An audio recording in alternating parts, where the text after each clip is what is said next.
নুরুল কবির বলতেছেন হাদির মৃত্যু হত্যাযোগ্য, কারণ ওনারা হত্যাযোগ্য চাই। ওনারা চাইছিলেন সেদিন একটা ডেড বডি, তাহলে যারা আগুন দিছে তারা জানতো কোন দিকে সেফ আছে, এবং সেই লোকগুলোর সাথে নুরুল কবিরের তার যোগাযোগ আছে। নাহলে আপনি চারতলা একটা বিল্ডিং এ দাও দাও করে জ্বলতেছে, সেখানে আপনি ঢুকবেন কিভাবে? আমরা ওই দিন জানাজে পড়তেছি, ওই দিন তার মাটি হচ্ছেন, উনি বলতেছেন কি সারাদিন পর আমি খুব ক্লান্ত, সেজন্য সন্ধ্যা থেকে আমি সাংস্কৃতিক সন্ধ্যা উপভোগ করতেছি। শহীদ ওসমান হাদিউর বাবার নাম, সেজন্য ওসমান বিন হাদি। ওসমান, সবচেয়ে বড় দুঃখের বিষয়টা কি, ও ভারতীয় আধিপত্যবাদের বিরুদ্ধে যে সংগ্রাম করলো, সেই সংগ্রামকে আমাদের বরেণ্য সাংবাদিক নুরুল কবির সাহেবও যখন এটাকে বিতর্কিত করার মতো কথা বললেন, এটা আমাকে খুব আঘাত দিয়েছে।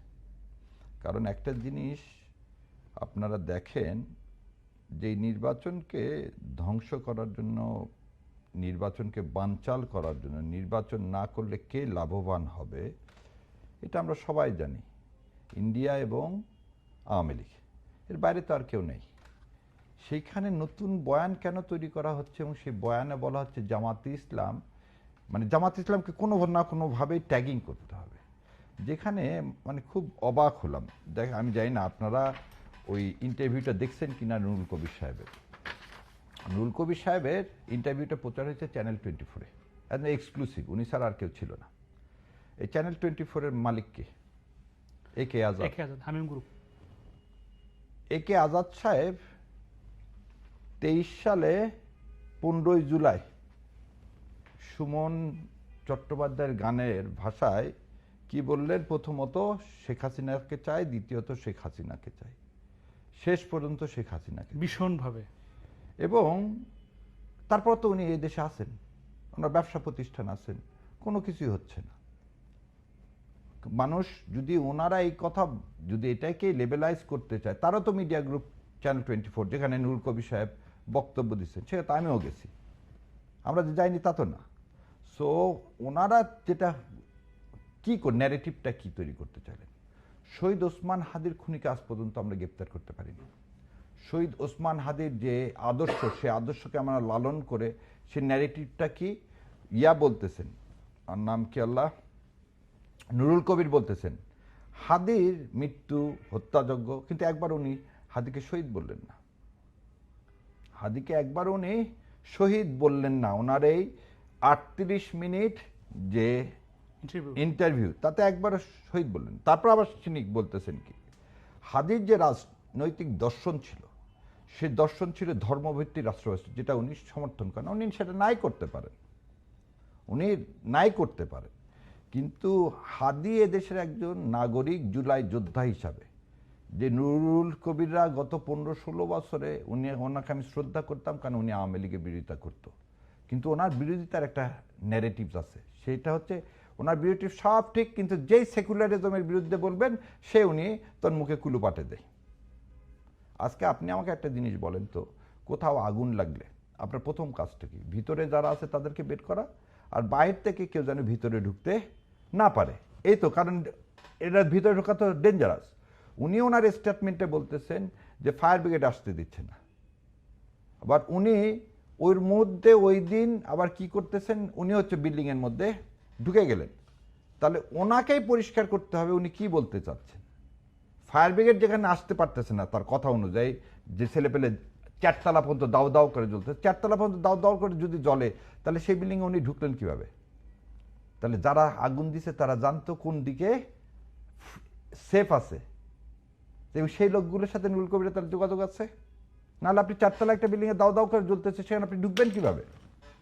আপনি যে আলোকচিত্র শিল্পী শহীদুল সাহেব কি বলছেন, নুরুল কবিরকে উনি বের করে নিয়ে আসতে চাইছেন।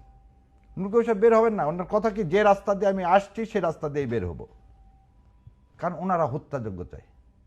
ওনারা চাইছিলেন সেদিন একটা ডেড বডি, এই ডেড বডি রাজনীতি হবে না। বিল্ডিংয়ের চেয়ে, বিল্ডিংকে যেমন বিল্ডিং পোড়ানোটা আমরা সমর্থন করি না কোনোভাবেই, কিন্তু এই বিল্ডিং পোড়ানোর নামে, ডেড বডির নামে ওনারা জামাতকে ট্যাগিং করবেন, এবং হাদির রক্ত এখনো শুকায়নি। আরে কি তাজ্জব ব্যাপার, আমরা ওই দিন জানাজে পড়তেছি, ওই দিন তার মাটি হচ্ছেন, উনি বলতেছেন কি সারাদিন পর আমি খুব ক্লান্ত, সেজন্য সন্ধ্যা থেকে আমি সাংস্কৃতিক সন্ধ্যা উপভোগ করতেছি। নুরুল কবির যে ছেলেটা আতাতীয়র হাতে শহীদ হলেন, যে দেশের মাটিকে রক্তে রঞ্জিত করলেন, তার রক্তের চেয়ে তার কাছে সাংস্কৃতিক সন্ধ্যা খুব দামি হয়ে গেল, এবং সেই সাংস্কৃতিক সন্ধ্যা থেকে দৌড়ায় চলে আসলেন প্রথম আলোকে বাঁচাতে, কিন্তু তিনি ইনকলাব মঞ্চে এসে একটা সংহতি জানাতে পারলেন না। এটা হচ্ছে নুরুল কবিররা, এরাই হচ্ছে রয়ের এজেন্ট, এরাই হচ্ছে প্রথম আলো। এবং আমি এটাকে সমর্থন করি যে ওনারা ন্যারেটিভ তৈরি করতেছেন বলে আমরা ন্যারেটিভ তৈরি করব না, আমরা সত্যকে প্রতিষ্ঠিত করব। ওনারা আমাদের মুনাফেক বলবেন, কিন্তু মুনাফেক কারা এই আমি বলে দিলাম প্রথমে। কোনো মুসলমান, উনি জানাজায় গেছেন হাদির, ওনাকে দেখলাম না তো। উনি তো নিজেই বলতেছেন, উনি আবার ওনার বক্তব্যের মধ্যে শিখ নিয়ে আসলেন, মুনাফেক নিয়ে আসলেন, কবিরা গুনা নিয়ে আসলেন। সো নুরুল কবির সাহেব, আই প্রিজিউম উনি একজন মুসলমান, এবং একটা মুসলমান যখন শুনবে একটা জানাজা আছে, জানাজা যাওয়া তার জন্য ওয়াজিব। উনি জানাজায় গেলেন না, আবার ওনার যখন ডেড বডি আমরা মানে আল্লাহ তাকে দাফন করানোর পরে ইনকলাব মঞ্চের সামনে যখন হাজার হাজার ছেলে পেলে আসে, তখন উনি তো সেখানে আসার প্রয়োজন মনে করলেন না। দ্বিতীয় কথা, উনি আরো একটা মারাত্মক কথা বলছেন যে এই 1.5 বছরে উনি এত উপদেষ্টাদেরকে কাউকে এতবার ফোন দেননি। প্রথম আলোতে ভাঙচুর করা হলো ডেইলি স্টার আগুনের জন্য। কেন? গত 7টা দিন ধরে যে দেশের মানুষ আপ্রাণভাবে চিৎকার করে যাচ্ছে, হাদির খুনি দেশ ছেড়ে পালিয়ে যাচ্ছে, হাদির খুনিকে ধরা যাচ্ছে না, আপনি কেন তখন ফোন দেননি? ও, আপনাদের কাছে তাহলে হাদির রক্ত না, আপনাদের কাছে কি সাম্প্রদায়িকতা আপনার সৃষ্টি করার জন্য উন্মাদ হয়ে আছেন। উনি তার বক্তব্যের শেষে দেখেন কি কিভাবে সে মানে শেষ করলো একটা ইংলিশ ওয়ার্ড দেন, জানি না এই ইংলিশ ওয়ার্ডটা সবাই ক্যাচ করছেন কিনা।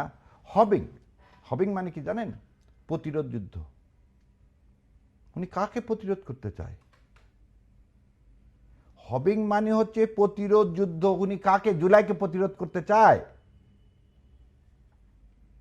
উনি কোন রাজনীতিকে প্রতিরোধ করতে চায়? উনি এই যে ন্যারেটিভ প্রথম আলো আর ডেইলি স্টারের, সেই ন্যারেটিভকে কি এদেশে এস্টাবলিশ করতে চায়?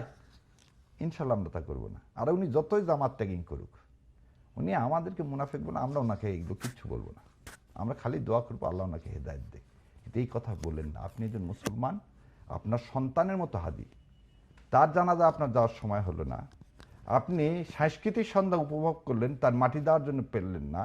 আপনি ইনকলাব মঞ্চে এসে সংহতি দিতে পারেন না। আপনি নুরুল কবির, আপনি সাংস্কৃতিক সন্ধ্যা ফেলে এসে সমস্ত উপদেষ্টাদেরকে ফোন দিতে পারেন আর ওই বিল্ডিংয়ের সামনে আসেন। কিন্তু এটাও আমরা নিন্দা জ্ঞাপন করতেছি যে যারা এইখানে আগুন ধরাইছে সেটাও আমরা কোনোভাবে চাই না।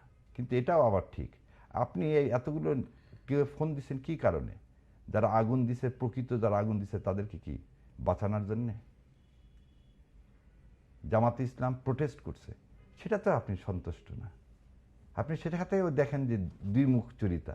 আপনি ওখানে সব জায়গায় আপনি এক মুখে বলেন দাড়িয়ালা টুপিয়াল, দাড়িয়ালা টুপিয়াল হলে আপনাদের খুব সমস্যা। ওখানে আপনি বলছেন দাড়িয়ালা টুপির চেয়ে দাড়ি ছাড়ার লোকজন বেশি ছিল। এই দাড়ি ছাড়ার লোকজন কোথা থেকে আসছে? আপনি তো একবারও ইন্টারভিউর মধ্যে বললেন না আগুন সত্তাসের জনক আওয়ামী লীগ। আপনি তো একবারও বললেন না শেরাটনের সামনে গান পাউডার দিয়ে এই মির্জা আজমরা কত মানুষকে হত্যা করছে, এই প্রতিদিন বাসে আগুন দিচ্ছে, সে কথা তো একবারও বললেন না। আপনার ডেইলি স্টারে যে আওয়ামী লীগ এবং দিল না, আপনি সেটা প্রমাণ করেন। আপনি কেন জামাতের দিকে আঙ্গুল তুললেন? কেন হাদির রক্তের সাথে বেইমানি করলেন? আপনি কি কারণে? কারণটা কি আপনি বলেন না কেন? আপনার কাছে জামাত এবং হাদি কেন এত আক্রোশমূলক? ও, ইসলাম কায়েম করতে চাওয়া কি আমার অধিকার না? 90% দেশে, 90% যেখানে মুসলমান যে দেশে, সে দেশে মানুষ ইসলাম কায়েম করতে চাইতে পারে না। তাহলে ডানপন্থীর উত্থান। আর ডানপন্থীর উত্থান এই কথাটা বলতে থাকে সাউথ ব্লক।